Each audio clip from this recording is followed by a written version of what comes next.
En fait, j'aime souvent dire que Dangote vend. Peut-être on l'oublie souvent. Dangote vend le ciment.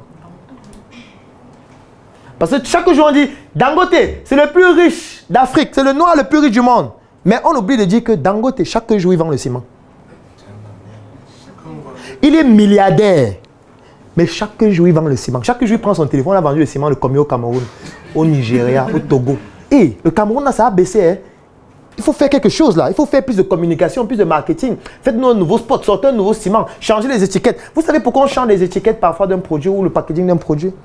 Parce que chaque produit a une courbe d'évolution. Il y a la phase de lancement.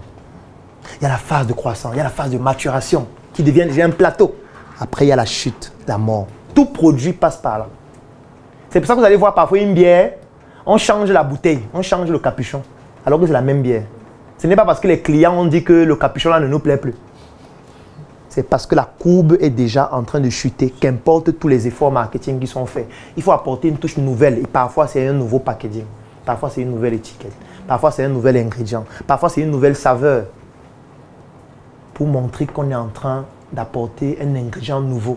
Vous aussi en tant que vendeur, vous devez vous réinventer, sinon vous allez être périmé à un moment. Vous allez utiliser les mêmes techniques tous les jours. À un moment donné, vous allez voir que votre chiffre d'affaires commence à baisser alors que vous utilisez exactement les mêmes techniques. Pourquoi? Parce qu'il faut se réinventer. Puisque la population est dynamique, elle change tout le temps. Si vous êtes statique, vous ne pouvez pas progresser. C'est pour ça qu'il faut se former tout le temps, infiniment. Vous devez rester d'éternel étudiant. Un bon vendeur, c'est un éternel étudiant qui apprend chaque jour de nouvelles façons de mieux vendre. Et qui ne se contente pas seulement de ce qu'on voit ici. Qui va aller sur le terrain, essayer de comprendre ce que les autres font pour vendre. Comment les autres procèdent pour vendre. Sur le terrain, en ligne, comment ça se passe? Comment je peux faire pour vendre en dépensant moins?